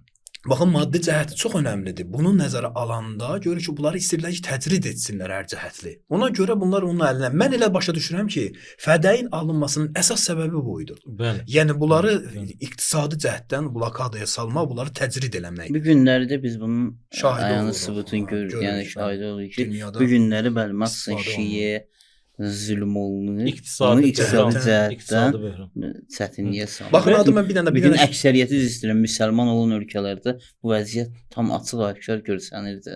Özə bir dənə sizə diqqətinizə çatdırmaq istəyirəm. Əlbəttə ki, bu tamaşaçıların da diqqət mərkəzindədir. Baxın, diqqətin dünyanın hər bir ölkəsində bir kəs əgər xeyriyyəçiliklə məşğul olursa, o həmən ölkənin dövlət təhlükəsizliyinin şeyindədir. Nəzarətində, diqqət mərkəzində. Niyə? Heç kim ona icazə vermir. Bu da həmin fədəy məsələsinə qayıdır. Əhsən. Çünki maddi cəhətdən sana dəstək verirsənsə, maarifi də bu yolla. İndi bu dəqiqə sələflər özləri bütün dünyanın bütün ölkələrində bunlar dinini demək deyəndə ki, yəni sələfiliyi maddi dəstək vasitəsilə bunlar istəyirlər. Cəlb eləyirlər cəmiyyət üzrə. Mən də bir məqama toxunmaq istəyirəm. Çox gözəl bir sözlərinizdən istifadə elədiniz. Çox gözəl bir oxşarlıq yarandı. Xanım Xədicə, bildiyiniz, bütün müsəlmanlar qəbul edir bunu. Xanım Xədicənin iqtisadi vəziyyətinin İslamın inkişafında nə qədər rolu var idisə, xanım Zəhranın fədəyinin də imamətin təbliğində və İslamın təbliğində o qədər rolu olacaq. Çox gözəl. Başqa sözlə desək, fəday xanım Zəhranın Əli əleyhissalamda olan Zülfiqarı idi. Xanım Zəhranın Zülfiqarı fəday idi ki, imaməti daha geniş şəkildə təbliğ etsin və İslamı o cürünə ki, Allah istəyir, daha geniş şəkildə təbliğ etsin. Aydın olur. Bəli, sualın ki, ikinci hissəsi vardı. Niyə birinci xəlifə israrlı idi Həzrəti Zəhraya fədai verməsin? Bu cavablardan aydın oldu. Nəyə görə idi bu? Növbəti suala toxunmaq istəyirəm. Əlbəttə, xanım Zəhranın ömrünün son vaxtları idi. Şəhadət ərəfələrində. Məsələn, xanım Zəhra şəhadət ərəfələrində gec də olsa Ömərdir, Əbubəkirdir, bunlar gəldilər xanımdan üzr istəməyə. Amma Həzrət Fatimə Zəhra salamullah əleyhə bunları bağışlamadı. Bəli. Çox rəvayət hədislərimiz bu barədə var. Nəql olunur. İnşallah siz də işarə eləyəcəksiniz buna. Gec də olsa bunlar öz səhvlərini başa düşməmişdilər. Çox gözəl bir sualdır. Baxın, bunu mən belə cavablandırmaq istəyirəm qısa şəkildə. Baxın, tarixi mənbələrə diqqət eləyəndə biz görürük ki, hətta Həzrəti Zəhranın bu şəhadəti məsələsində, bu onun küsməsi məsələsi də var. Açıq şəkildə küsməsi haqqında əhl-i-sünnə mənbələrində qeydlər var. Düz onun şəhadəti ki, məsələn, qabırğası sındırılıb. Bunlar deyirlər ki, əvvəllər olub, sonradan çıxarılıb. Amma ki, əsasən ki, onun inciməsidir. Ki, Həzrəti Zəhra incimişdi. Və bu Həzrəti Zəhranın inciməsi əgər sabit olsa ki, əhl-i sünnə ki, deyir ki, inciyib, bunu qəbul edirlər. Əgər Həzrəti Zəhranın inciməsini qəbul eləsələr, bunun böyük fəsadları var. Və hətta Səhih Buxari və ya Müslimdə gəlib ki, bu incili halda dünyasını dəyişdi. Dəyişdi, bəli, üzün çevirdi, incidi. Bunu qəbul edirlər. Bunu qəbul edirlər. Və biz bu inciməsi ilə yanaşı ayə qoyuruq. Necə ki biz deyirik ki, peyğəmbər deyir ki, o mənim canımın bir parçasıdır, ruhumun bir hissəsidir. Həzrəti Zəhranı incitmək peyğəmbəri incitməkdir. O deyir peyğəmbərin vəsətçisi var. Bunu Əhlüsünnə öz mənbələrində qeyd edib. Hər kəs Həzrəti Zəhranı incitsə məni incidib. Bunu da qəbul edirlər. Bununla yanaşı bir Qurani-Kərimin ayəsini də qoysaq, nədir Qurani-Kərimin ayəsi? Qurani-Kərimin ayəsi budur ki, Allahı və peyğəmbəri incidənlər, Allahın lənəti onlara olsun, onlara əzab-ı muin isə alçaldıcı əzab. Qurani-Kərimdə bir çox əzablar gəlib, ən böyük əzab həmin alçaldıcı əzabdır. Bu ayəndə Kubrada indi bir cümlənin, yəni ikinci hissəsini, bunu qoysaq bu ayə ilə, hədislə yanaşı bizə aydın olur ki, Həzrəti Zəhranı incidənlər Allahın lənəti onlara olacaq. Çünki Həzrəti Zəhranı incitmək peyğəmbəri incitməkdir. Peyğəmbəri incidənlərə Allah lənət oxuyur, Həzrəti Zəhranı incidənlərə lənət oxuyur. Bunu qəbul edirlər. Sonra gəlirlər görürlər ki, bu cür əgər qəbul etsək, burada böyük problemlə üzləşirlər. Onda deyirlər ki, məsələn Həzrəti Zəhranı incitmək nahaq yerə incitmək haqqında deyilib. Nə haqq yerə incitmək? Bunun da özü iradları var. Sözüm onda yox. Sözüm ondadır ki, Həzrəti Zəhra sallallahu əleyhanı bu məsələdən tələb eləmələr, sonra gəlib üzrxahlıq eləməklərin bunun təsiri o zaman olardı ki, bunlar fədəyi Həzrəti Zəhraya qaytarardılar. Bunlar Həzrət bir kəsdə adi dünya işlərində də bu cürdür. Mən məsələn bir şəxsin məsələn hansısa bir şeyini oğramışam. Ya hansısa bir zərər vurmuşamsa ona. Üzrxahlıq nə deməkdir? Üzrxahlıq yəni ağızda gəlib deyəsən ki, mən səndən üzr istəyirəm, yoxsa üzr ağızda, yəni dil vasitəsilə, sözlərlə üzrxahlıq etmək və onun haqqını ona qaytarmaq. Bunlarsa gəlir üzrxahlıq istəyir, amma fədəyi razı deyirlər buna qaytarsınlar. Məlum məsələdə üzrxahlıqları heç bir peşmançılıq üzündən deyildi. Peşmançılıq üzündən deyildi. Sadəcə olaraq istəyirdilər ki, başa düşürdülər ki, bu yolla tarixi mənbələrdə niyə bəs hədis yazmağa qadağa qoydu 2-ci xəlifə? 140 il hədis qadağan olundu. 140 il təqribən ya 135 il. Yəni mümkündür biri deyə bilər ki, axı siz bunu deyirsiniz. Ömər ibn Əbdüləzzin zamanında hədis yazmaq rövnəq tapdı. Amma o cür ki, yazılmalıydı, yazılmadı. Mənsur Dəvanığinin zamanından başladı hədislər geniş şəkildə rəvac tapdı, rövnəq tapdı, yazıldı geniş şəkildə. İndi təsəvvür edin. Əhl-i sünnə gəlib deyirlər ki, biz əhl-i sünnəyik. Halbuki onların ikinci xəlifəsi qadağan elədi, yasaq. Hədis yasaq olundu. 140 il hədis yazılmadı. 140 ildən sonra hədis yazılıb. Onların böyük alimləri yazıb. Onlar özünü əhl-i sünnə sayır. Biz isə əhl-i bidət sayırlar. İndi gəlin görün əhl-i bidət kimdir, əhl-i sünnə kimdir? Haqları yoxdur yəni, sünnədən danışmağa. Bəli, çünki qadağan qoyubsan da. Adı dəyişməklə mahiyyət dəyişmir. Mahiyyəti dəyişmir. Adını hər nə adı özün üçün qoyursan, bu tarixi səhifələr, qara səhifələri sizin üzərinizdə qalır. Mən də bir aydın olur ki, sözüm Akşener'in sözünə bir aydınlıq gətirir. Məsələn, bu ki siz buyurdunuz, onlar ki gəlmişdir Həzrəti Zəhra salamullah əleyhadan üzr istəməyə. Tam bu üzr istəmək həmin peşmançılıq üzündən deyildi. Peşmançılıq üzündən olsaydı bunlar vilayəti qaytarardı. Deyir, bilmədi, səhv elədi, sizin haqqınızı qəsb elədi. Fədəyi qaytarır. Əlbəttə ki, vilayət qaytarsa artıq fədə də qaytarır. İkinci nöqtədə çox üzr istəyirəm. Bunu da qeyd edeyim. Bu da ikinci nöqtədə budur ki, Həzrəti Zəhra salamullah əleyha hətta razı da olsaydı fədəyi, hətta fədəyi də ona qaytarsaydılar, başqa bir çox haqsızlıqlar ki bunun haqqında olunmuşdu.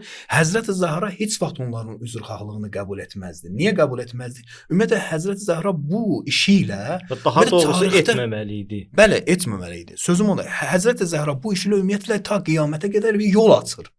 Ki öz o davamçıları, Həzrət Əleyhissalamın şiələri üçün bir yol açır. Necə ki özü də deyir İmam Əleyhissalama deyir ki, tam mən qiyamətə qədər mənim salamımı çatdır. Məsələn bu özü bizə nəyi çatdırır? Bunu çatdırır ki, ümumiyyətlə bu xətt siyasi bir xəttidir. Bu xəttin davamı üçün onu bağışlamır.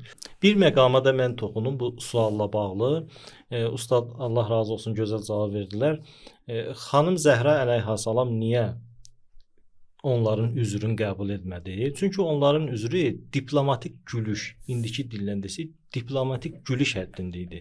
Görürsüz, 2 dənə prezident neçə ildir bir-birlərinə döyüşürlər, müharibədədirlər, amma bir-birlərinə görüşəndə diplomatik qanunlara riayət eləməkdən ötürü bir-birlərinin üzünə gülürlər. Bu da diplomatik gülüşə oxşayırdı. Buna bənzəyirdi. Əgər siz də işarə elədiniz, əgər həqiqətən üzrxahlıq eləmək istəyirsə, gərək fədəki qaytaraydı. Və əgər həqiqətən üzrxahlıq eləmək istəyirdisə, gərəkdi vilayəti qaytaraydı.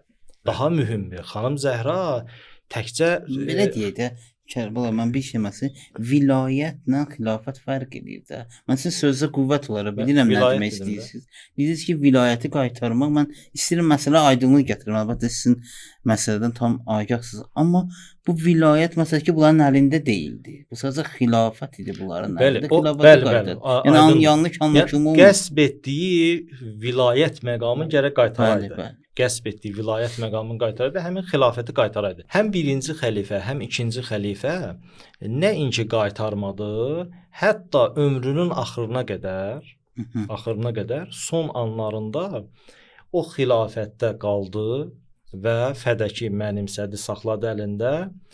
Daha çox maraqlı məqam budur ki, daha maraqlı məqam da budur ki, birinci xəlifə ömrünün son anlarında ikinci xəlifəni seçdi.